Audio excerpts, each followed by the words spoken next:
À quoi pensez-vous si je vous dis chauve-souris? Facile, à Batman. Eh bien non, mais figurez-vous que les vraies chauves-souris sont encore plus fascinantes que ce super-héros. Découvrons-les ensemble. Les chauves-souris, des mammifères pas comme les autres. Les chauves-souris sont des mammifères tout comme les humains. Elles respirent avec des poumons, ont une colonne vertébrale et que les femelles allaitent leurs petits avec du lait. Mais elles ont une particularité unique. Ce sont les seuls mammifères capables de voler. Elles font partie de l'ordre des chiroptères, alors que les humains font partie des primates. Des espèces très variées. Il existe environ 1400 espèces de chauves-souris dans le monde. Elles peuvent être très petites ou très grandes. Leur envergure, c'est-à-dire la taille entre les ailes déployées, varie de 15 cm à 1,50 m. Et leur poids peut aller de 2 grammes à 900 grammes. Cycle de vie. Les chauves-souris vivent au rythme des saisons. Au printemps, elles reconstituent leur réserve de nourriture. L'été, les femelles donnent naissance à leurs petits et s'occupent d'eux. À l'automne, les réserves de nourriture et s'accouplent avant l'hiver. L'hiver, elles hibernent ou migrent vers des endroits plus chauds. L'hibernation c'est court, il fait froid et il y a moins de nourriture. Les chauves-souris entrent alors en hibernation. Elles dorment profondément et ralentissent leur respiration pour économiser de l'énergie. Certaines préfèrent migrer et peuvent parcourir jusqu'à 1500 km pour trouver un endroit plus chaud. Les chauves-souris ont un régime alimentaire varié. Oui, et pollen, des poissons, des insectes, certaines mangent plusieurs centaines de moustiques en une nuit. Quelques espèces rares boivent du sang, comme les chauves-souris vampires d'Amérique du Sud. Comment trouvent-elles leur nourriture? La plupart des chauves-souris n'y voient pas bien. Pour se repérer, elles utilisent l'écholocation.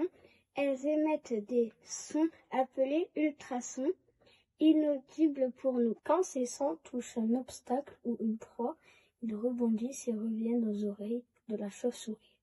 Cela lui permet de voir avec ses oreilles. Quels sont leurs dangers? Les chauves-souris ont plusieurs prédateurs naturels comme les chouettes, les fouines, les chats.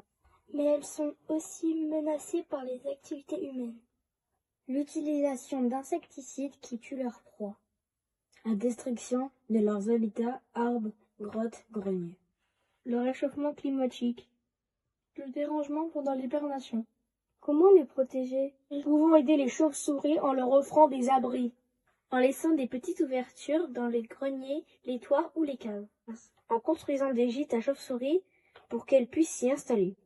De jouer. Les chauves-souris sont essentielles à notre environnement. Pour les aider, nous avons donc retroussé nos manches et mis la main à la pâte.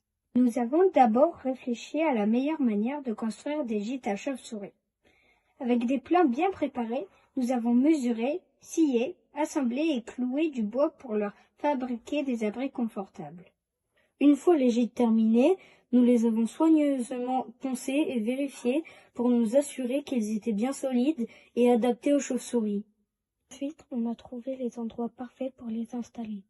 Les adultes ont grimpé sur des échelles et fixé les gîtes en hauteur, à l'abri des prédateurs et des intempéries. Chaque gîte a été placé dans un endroit calme, loin des lumières artificielles, pour que les chauves-souris puissent s'y réfugier en toute tranquillité. Maintenant, il ne reste plus qu'à attendre qu'elles viennent s'y installer. Bonne installation à nos amis les chauves-souris, en espérant qu'elles trouvent ces nouveaux logements à leur goût. Et qu'elles ne nous envoient pas de facture de loyer.